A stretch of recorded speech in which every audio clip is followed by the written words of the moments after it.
Hello guys! Welcome sa aking vlog! Pag-usapan natin ngayon ang tungkol sa part-time. Kasi marami dito sa Spain ang nagpa-part-time. Hindi na lang isa yung kanilang work, kundi dalawa-dalawa or tatlo-tatlo. So, general na ito, hindi lang para sa mga gustong, sa mga teachers or mga language assistant, no? Marami dito nagpa-part-time dito sa Spain kasi yung iba hindi full-time, no? At saka parang siguro mas magaan na rin yung trabaho ng iba or meron pa silang mga extra time kaya nagpa-part-time sila.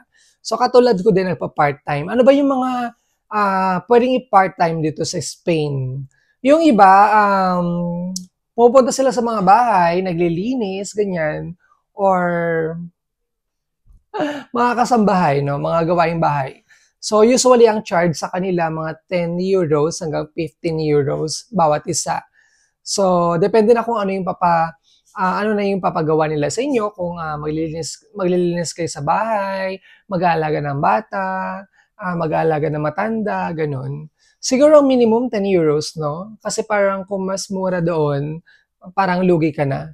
Kung meron naman sa inyo na nandito na sa Spain tapos mas malaki doon yung work, you can share us sa ating comment section. Yung iba naman, yung katulad ko, nagtuturo kami ng mga English or nag-tutor sa mga bata. Yun din yung isang option na pwedeng part-time dito sa Spain kasi karamihan dito is mga bilingual schools na. So, since Spanish yung kanilang native language or native tongue, mas kailangan nila ng support para matutuhan pa nila yung English. So I think we Filipinos are capable naman to tutor and to teach them and help them to talk in English.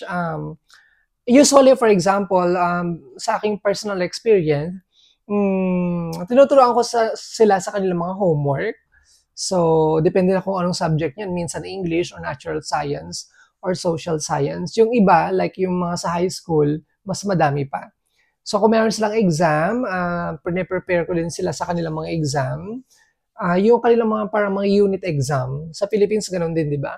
Meron din silang mga spelling test. So, prepare din pwede rin silang prepare doon. And then yung iba, meron silang mga Cambridge exam. So, pwedeng turuan sila sa mga Cambridge exam, mag-review ganyan. And ano pa ba? Mga games or speaking, usually ganun yung ginagawa namin. Ayan. And then another part-time activity na pwede nyo gawin dito sa Spain is magturo ng English sa mga academy.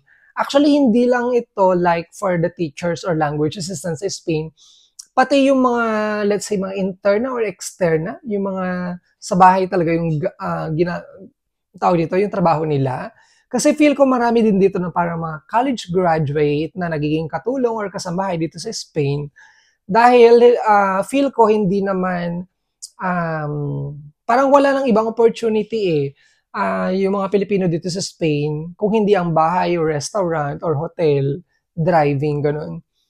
Meron din ng mga bibihira lang siguro na mapunta sa mga, ang tawag nito, mga corporate jobs, mga ganyan. At saka kung halimbawa makikita ninyo, wala masyadong mga openings dito sa Spain. Pero pag nandito ka na, may mga opportunity na. Yun nga lang, kailangan ng sipag at syaga. Kung mapili ka sa work, baka hindi Spain ang para sa'yo. So, yun lang. Ano ba? Yung iba, parang nag-work din sila ng part-time sa mga hotels, at saka sa mga restaurants. So sa restaurants, yung mga laba-plato, taga-hugas ng mga dishes, ano pa ba, taga-serve, waiter, gano'n. Feel ko meron nag-hire ng mga part-time dito. Kaso nga lang guys, dapat meron kayong authorization to work or resident visa, ganyan. Resident permit, yung tinatawag naming TIE, Tarjeta Identificación Extranjero.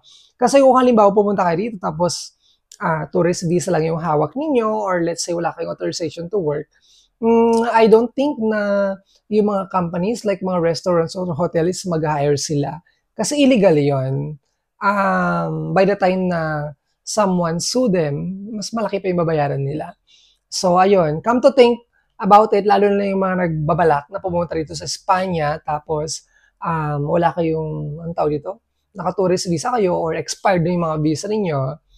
So, risky talaga siya. So, kailangan yung mag-sakripisyo, ganyan. Marami din naman dito to be honest marami dito mga under the table, hindi lang naman mga Filipinos. Under the table ang bayaran. Tama ba ako nun? O yung mga walang papel, walang mga documents, undocumented or let's say illegal. Okay? So, marami. So, normally, sad to say, no, yung mga iba, yung parang mga locals or yung mga nandito na, they are taking advantage of the people na walang mga documents or mga illegal. Marami na akong na-witness niyan. So, normally, nag-offer sila ng mga less than 10 euros. Imagine niyo yon 10 euros. Tapos yung work is talagang pagod at pawis yung ilalaan mo sa trabaho. Yun, no? Marami na akong ganyan kasi marami na rin ako nakilala at saka mga nakasama sa bahay na ganun yung situation. No? Lalo na nandun pa ako sa Valencia. May mga jobs kasi dito na even yung mga Spanish ayaw nilang trabahuin. Mas gusto nila yung mga imigrante. Tapos yung iba naman yun, nagte-take advantage sila, no? Ang baba ng kanilang ng pasahod. Meron din yung mga amo guys na gusto nila yung walang papel. Kasi ayaw nilang mabayad ng mga tax or mga seguridad social, ganyan. So, ayun. Ano pa ba yung mga kailangan nyo malaman? Kung meron kayong question, you can go to our comment section and then mag-ask lang kayo ng question and then we're going to try to answer the question. Ayan. Meron din ako mga ibang mga social media accounts so you can find me on Instagram, on Facebook, and syempre dito sa YouTube.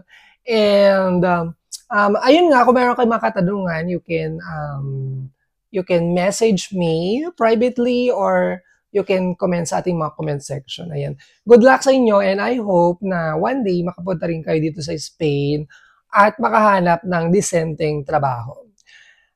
Again, this has been Nathaniel. Kung nagustuhan mo ang video na to, you can hit the thumbs up button, you can share it. And again, don't hesitate to comment in our comment section. Bye! See you sa aking mga next videos.